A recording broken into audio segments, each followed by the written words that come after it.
నా పేరు షేక్ యాకూబ్ షావలి, ఐఎఫ్టియు భద్రాద్రి కొత్తగూడెం జిల్లా సెక్రటరీ.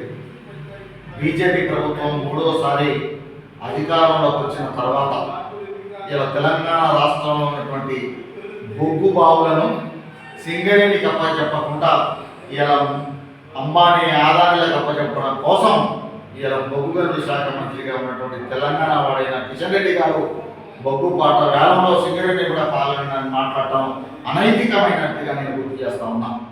ఆంధ్రప్రదేశ్లో ఉన్నటువంటి విశాఖ ఉక్కు ఇలా పోయిన సంవత్సరం అంతా ఆందోళన నిర్వహిస్తే తిరిగి ఇదే కిషన్ రెడ్డి గారు హైదరాబాద్ రాష్ట్రంలో చేరి విశాఖ ఉక్కుని కొనగలిగి డబ్బులు కూడా దొరకలేదు కాబట్టి ఆ విశాఖ ఆంధ్రకే అప్పచెప్తామని మాట్లాడారు.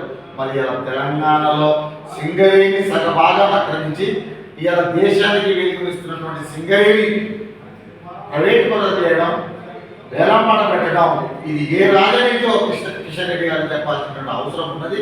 ఇవాళ కోట్ల రూపాయల లాభాలు వస్తూ ఉంటే కేంద్రం మాట 49% పంచుకోపోతా ఉన్నారు, రాష్ట్రం మాట 51% పంచుకోపోతా ఉన్నారు. ఇలా అట్లాంటి సింగరేణికి బావులను కేటాయించాల్సింది పోయి ఇలా కొంతమంది గుత్తేదారుల పెట్టుబడిదారుల కోసం, వారి లాభాల కోసం ఇవాళ బీజేపీ ప్రభుత్వం పనిచేస్తూ ఉంది. ఇది అనైతికమైనది. ఇప్పటికే ఈ తెలంగాణ రాష్ట్రంలో ఉన్నటువంటి సింగరేణిలో అన్ని కలెక్టర్ కార్యాలయాలను ముట్టడించినాం, జేఎం ఆఫీసులు కూడా ముట్టడిస్తాం.